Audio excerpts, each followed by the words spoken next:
Está pronto aí? Estou. Palma. Palmas, luz, câmera, ação.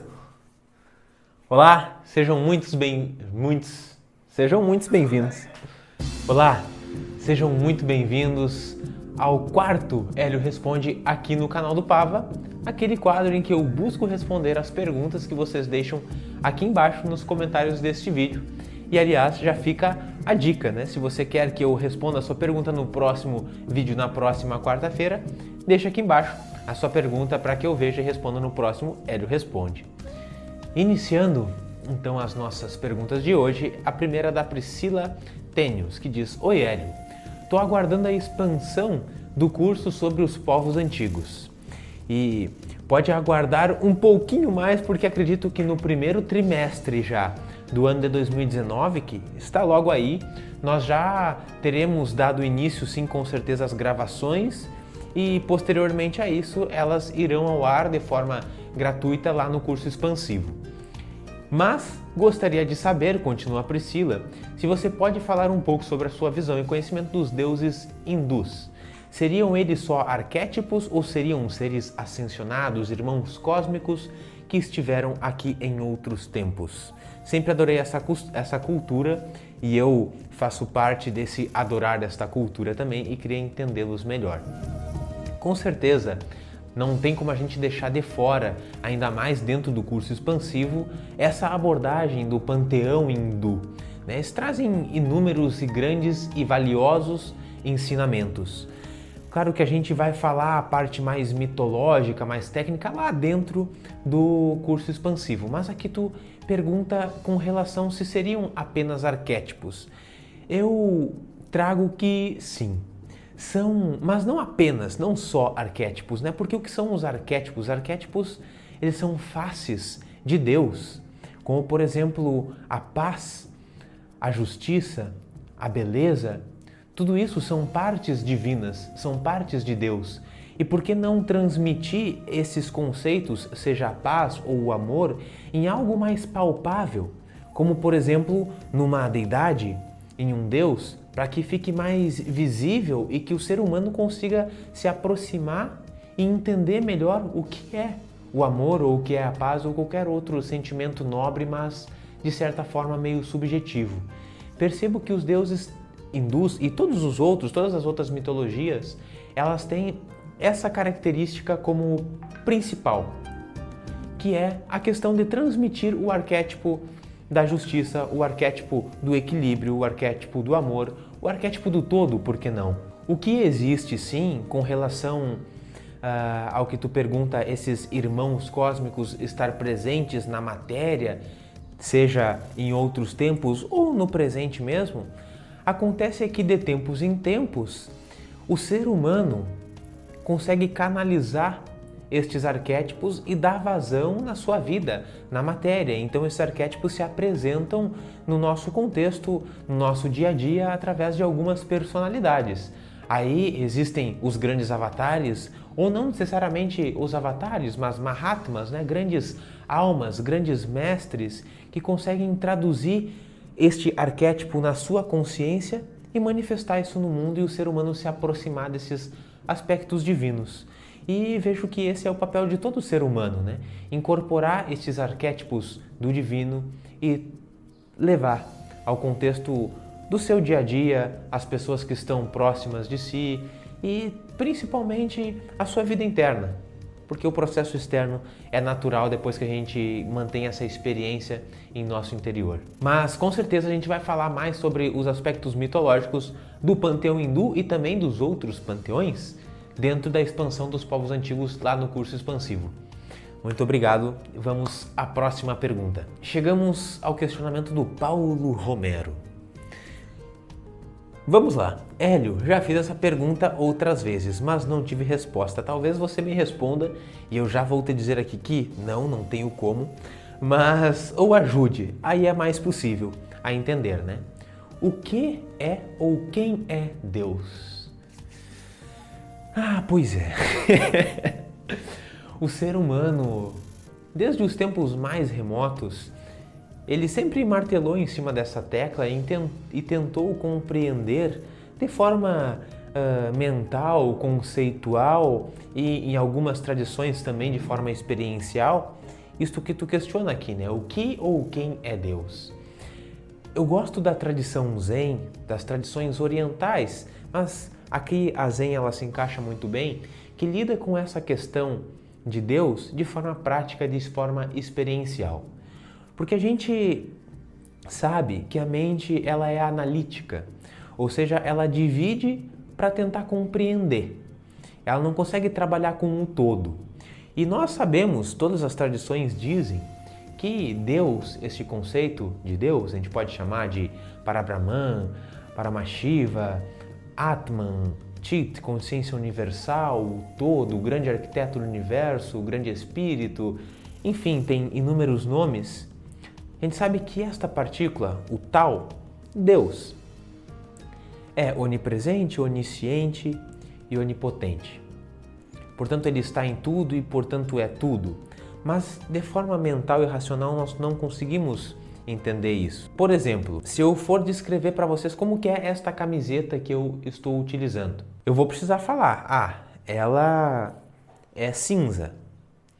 Bem, se ela é cinza, vocês vão entender dessa forma. Ela já não é verde, ela já não é vermelha, ela já não é roxa.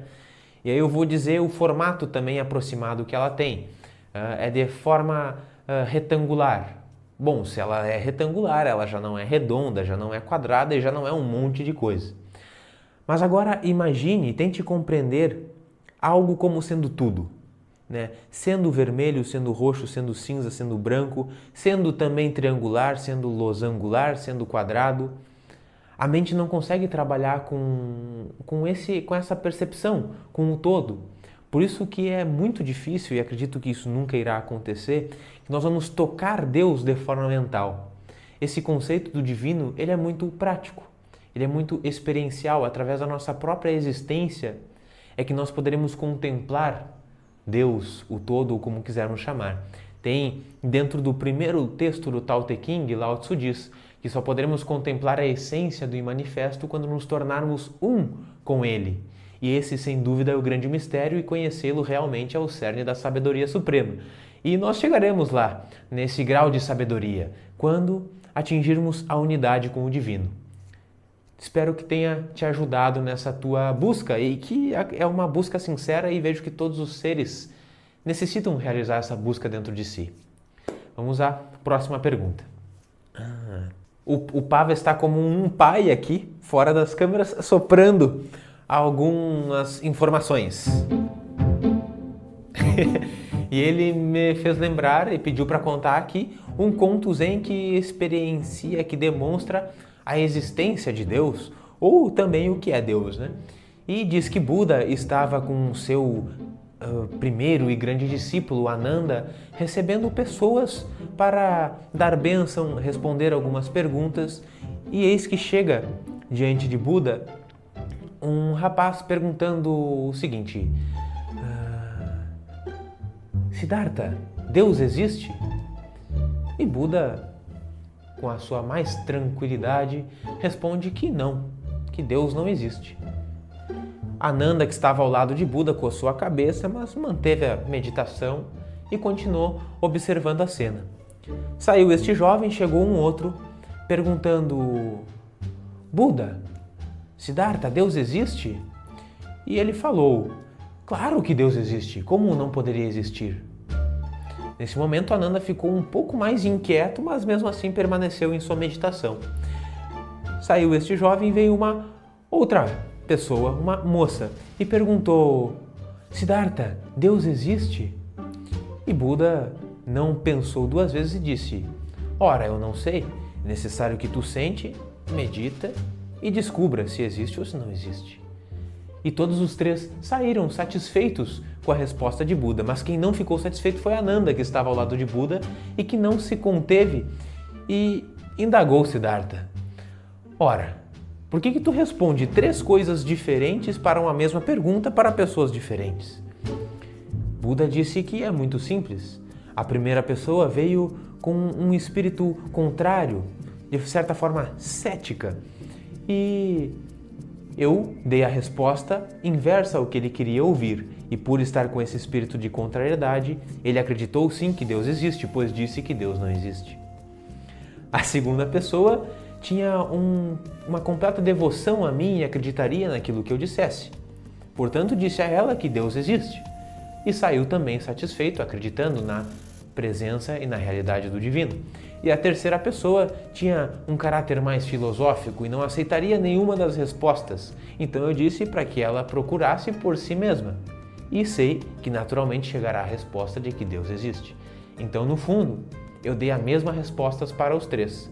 Tu, Ananda, que vê apenas a superfície das coisas, é que não percebeste a unidade das minhas respostas. Essa é a historinha que o Pava me lembrou aqui e está contada para nós seguir a terceira pergunta do Hélio Responde, que é da Vicky Vliss.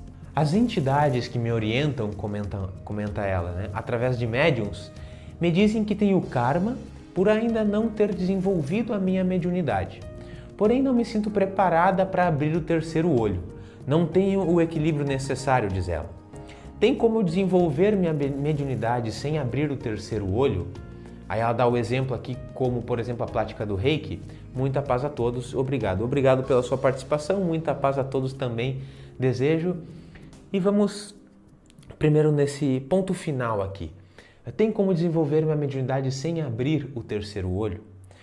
Como todas as coisas que acontecem na nossa vida e as leis universais que nós falamos aqui no canal também, a sexta lei, estou equivocado, Pava, é a lei do processo? Dos processos? A sétima. Seis da conexão, então a sétima lei que diz que tudo na vida tem um processo para se executar, para se apresentar.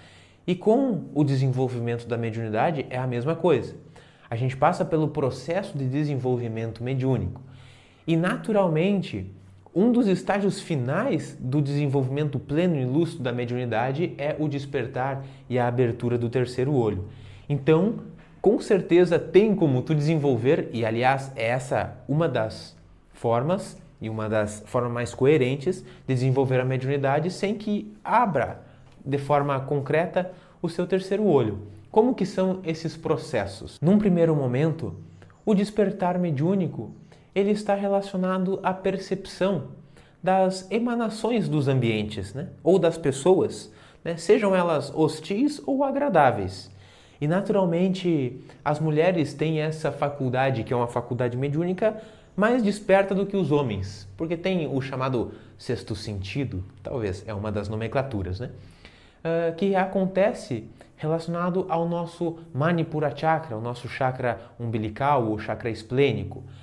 Depois as energias vão sutilizando e a gente, através dos centros mais superiores, vai tendo outros despertares da mediunidade, como por exemplo a questão da clareaudiência, ter uma percepção mais nítida do que a realidade espiritual, os planos astrais estão nos dizendo, que os nossos mentores, guias e amparadores querem nos comunicar. E só depois é que vai acontecer este processo que tu diz aqui, a abertura do terceiro olho. É um processo e esse processo ele demanda bastante tempo, às vezes uma vida ou inclusive mais de uma vida.